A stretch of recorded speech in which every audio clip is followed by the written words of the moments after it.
এই জায়গা প্রশাসনের একের পর এক উন্নয়নমূলক কর্মযজ্ঞে সেজে উঠেছে বাঙালির অত্যন্ত সমুদ্রের পছন্দ সমুদ্র পর্যটন কেন্দ্র দীঘা। জগন্নাথ মন্দির থেকে মেরিন ড্রাইভ নতুন করে সাজানো হয়েছে এই মন্দির। পাশাপাশি সমুদ্র সৈকতেই বিশ্ব বাংলা পার্ক দীঘার মুকুটে ঐশ্বর্য হয়ে দাঁড়িয়েছে। তাই দীঘার ব্র্যান্ড ভ্যালু এখন বিশ্বমানের।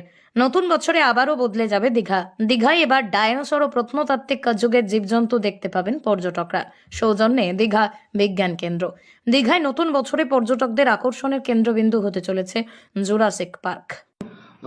ওই জুরাসিক পার্কটাকে যে আমাদের যে ডাইনোসরের মডেলগুলো আছে, তারপরে গ্যালারিগুলো আছে, একটা পাথওয়ে করে আমরা নতুনভাবে সাজিয়ে দিচ্ছি।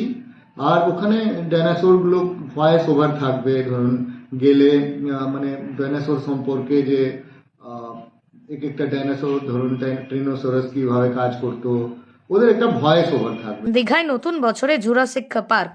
নতুন বছরে পর্যটকদের কাছে উপরি পাওনা হতে চলেছে জুরাসিক পার্ক। দীঘা সায়েন্স সেন্টারে নতুনভাবেই গড়ে উঠেছে জুরাসিক পার্ক। দীঘা সায়েন্স সেন্টারে প্রধান আকর্ষণ একসময় ছিল এই জুরাসিক পার্ক। এই জুরাসিক পার্ক আরও নবরূপে সেজে উঠছে নতুন বছরে। একদিকে যেমন বিশেষ ব্যবস্থায় মাধ্যমেই ডাইনোসর মডেল ওয়াক মুভমেন্ট করবে, অন্যদিকে বিশেষ সাউন্ড সিস্টেমের মাধ্যমে ডাইনোসরের মুখ দিয়ে আওয়াজও প্রকাশ করা হবে। ডাইনোসর পার্ক নতুনভাবে সেজে উঠেছে। মানে লেভেল থাকবে, ভয়েস ওভার থাকবে, ওয়াক থ্রু থাকবে, আর গাইডেড ট্যুরও প্ল্যান আমরা করছি। ওখানে আমাদের যে এডুকেশন যে অ্যাসিস্ট্যান্ট বা এডুকেশন ডিপার্টমেন্টের লোকগুলো গাইডেড ট্যুরগুলো করাবেন, কি কোন এরাতে কোন ডাইনোসর ছিল। তো এটা একটা টোটাল আমরা এন্টারটেনমেন্ট প্লাস এডুকেশন দুটোই আমরা ছাত্রদেরকেও। 2010 সালে বিজ্ঞান কেন্দ্র পিছনের অংশ একটি বড় জায়গা নিয়ে বিনোদন পার্ক চালু হয়, কিন্তু এই বিনোদন পার্ক পরবর্তীকালে বন্ধ পড়ে থাকে।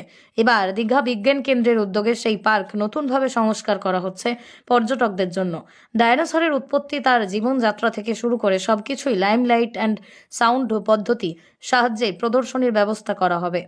ভারত সরকার সংস্কৃতি মন্ত্রকের অধীন রাষ্ট্রীয় সংগ্রহালয় পরিষদের পরিচালনায় সায়েন্স সেন্টারটি চলে। পর্যটকরা এখানে এলেই বিজ্ঞানের বিভিন্ন দিক যেমন অবলোকন করতে পারেন, তার সাথেই 3D শো, সায়েন্সের বিভিন্ন খেলা তারা দেখতে পাবেন। অত্যন্ত আনন্দের খবর এটি। বিশেষ করে দীঘা যারা বেড়াতে আসেন সায়েন্স সেন্টারে, তাদের কাছে অন্যতম আকর্ষণ হবে ডাইনোসরের বিশেষ এই জুরাসিক পার্ক গড়ে ওঠার খবরে খুশি পর্যটকরাও। পূর্ব মেদিনীপুর জেলার দীঘা থেকে সৈকত সির রিপোর্ট, লোকাল 18 বাংলা।